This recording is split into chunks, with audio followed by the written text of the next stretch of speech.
भागेर बिहे गर्ने कि मागेर बिहे गर्ने? केटीले भने, हामी धेरै गरिब छौं। मेरो बुवाले बिहेको खर्च धान्न सक्नुहुन्न र म मेरो बुवा आमाको धेरै सम्मान गर्छु। त्यसैले मर्छु तर भागेर बिहे गर्दिन। तर तिमी मेरो बुबा आमासँग कुरा गर्न सक्छौ, अगाडि उहाँहरूको इच्छा। त्यसमा मलाई कुनै समस्या छैन। मलाई दाइजो चाहिएको होइन। तिमी भन्छौ भने म तिम्रो बाबा आमासँग कुरा गर्छु।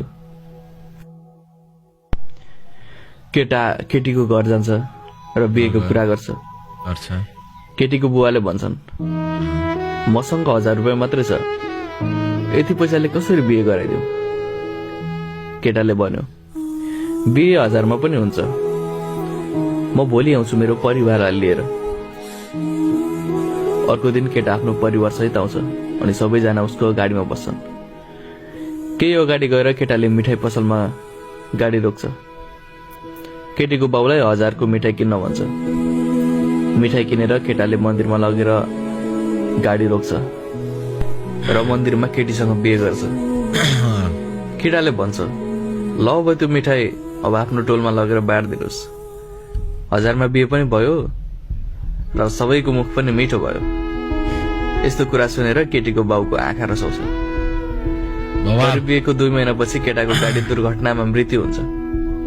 केटी दुर्घटना स्थलमा जान्छ र केटाको लास देखेर बेहोस हुन्छ।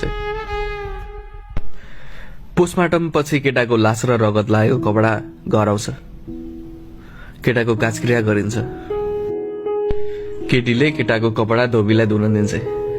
धोबीले भन्छ, बहिनी यो कपडा फालिदेऊ, यो कपडा अब बेकार छ। तर केटी भन्छ, भयो म आफै धुन्छु। यो कपडा उहाँको यादको रूपमा म आफूसँग नै राख्नेछु सधैँ। केटीले आफै त्यो कपडा धुन्छ, तर त्यसबाट रगतको दाग गएन। साँझ जब केटी सुती, उसले सपनामा एकजना बुढी आइमाईलाई देखी र डराएर उठी। अर्को दिन फेरि त्यो लुगा धोई, तर पनि त्यो रगतको दाग गएन। फेरि सुती र फेरि पनि सपनामा त्यो बुढीलाई देखी। सपनामा त्यो बुढीले भने, यो रगतको दाग यत्तिकै जाँदैन। यो क्रम 1 हप्तासम्म चल्दै गयो। केटीलाई अब सुत्न नै गाह्रो भइसकेको थियो। तर 8औं दिनमा केटीको घरको घन्टी बज्यो। केटीले ढोका खोली र डरले एकदमै जोडले चिच्याए। त्यो सपनामा आउने बुढी उसको अगाडि थिए।